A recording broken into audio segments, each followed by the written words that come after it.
જય હિન્દ મિત્રો, મારી યુટ્યુબ ચેનલ સરકારી માહિતી અને ફોર્મમાં આપનું હાર્દિક સ્વાગત છે.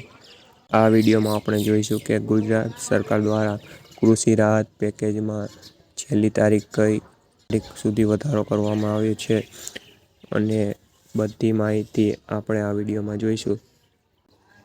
મિત્રો, ખેડૂતો માટે નવા સમાચાર આવ્યા છે. ભૂપેન્દ્રભાઈ પટેલે નવી તારીખ 5 ડિસેમ્બર સુધી અરજી કરી શકો છો. મિત્રો, અને સંદેશ ન્યૂઝમાં પણ આવી ગયું છે કે કૃષિ રાહત પેકેજ હેઠળ અરજી કરવાની સમયમર્યાદા 5 ડિસેમ્બર સુધી વધારવામાં આવી છે.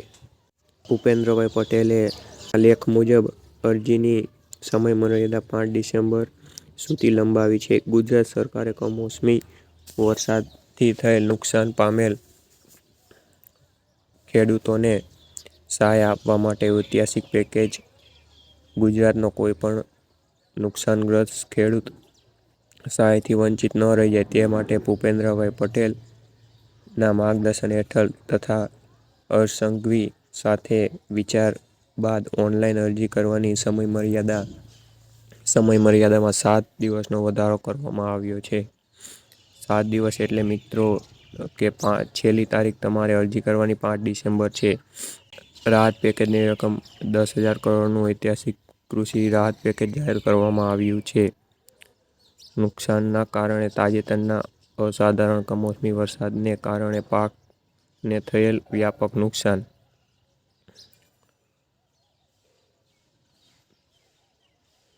મિત્રો, ગુજરાતનો કોઈ પણ નુકસાનગ્રસ્ત ખેડૂત સહાયથી વંચિત ન રહી જાય તે માટે સમય લંબાવવામાં આવ્યો છે.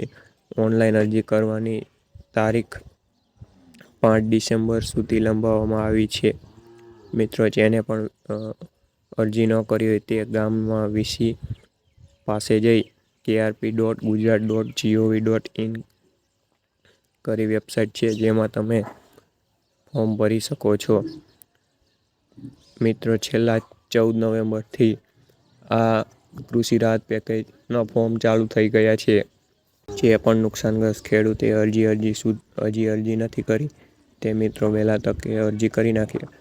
અને જેને મિત્રો ફોર્મ ભરી નાખ્યા છે તેના હપ્તા પણ ખાતામાં પડવાના ચાલુ થઈ ગયા છે.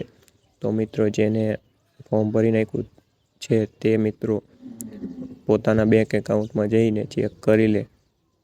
જય હિન્દ મિત્રો.